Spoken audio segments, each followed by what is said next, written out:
So we're here in 1 Timothy 2 and verse 5. For there is one God and one mediator between God and men. Okay, so here it's very clear who the two sides are, men, meaning humans, and God on one side and the humans on the other, and there's one mediator, and of course we know that that mediator is Christ, and we don't have to know, it says it here, the man Jesus Christ. And it's interesting to note here that it doesn't say the God Jesus Christ, it says the man Jesus Christ, and we're going to see why it says the man and not God.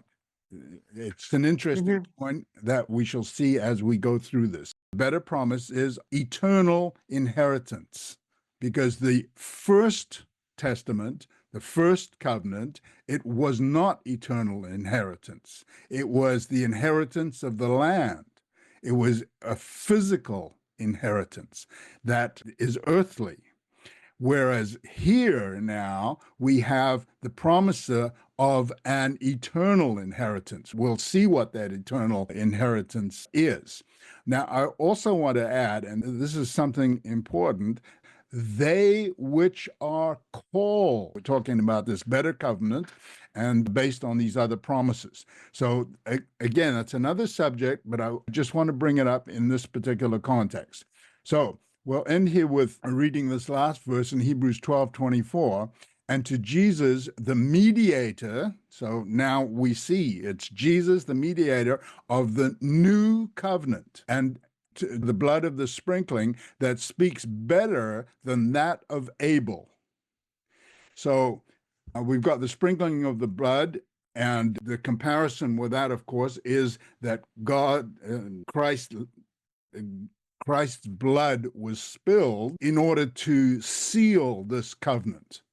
So we have this old covenant, which is compared to the sprinkling of the blood of Abel, and the new covenant, of which Christ is a mediator because he shed his blood.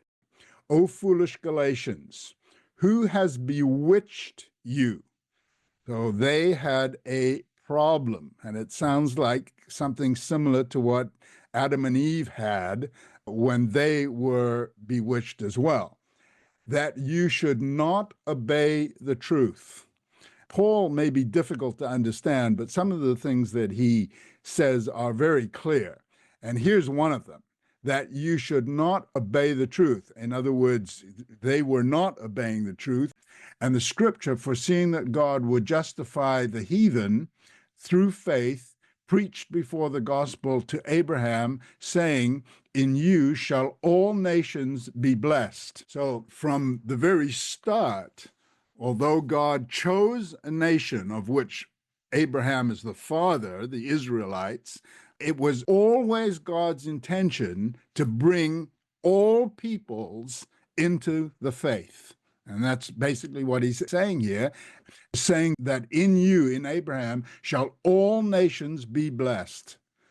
Okay? So that's the entire world.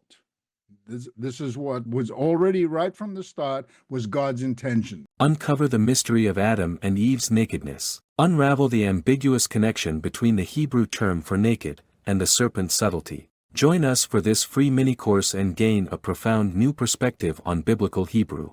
TheExplanation.com/naked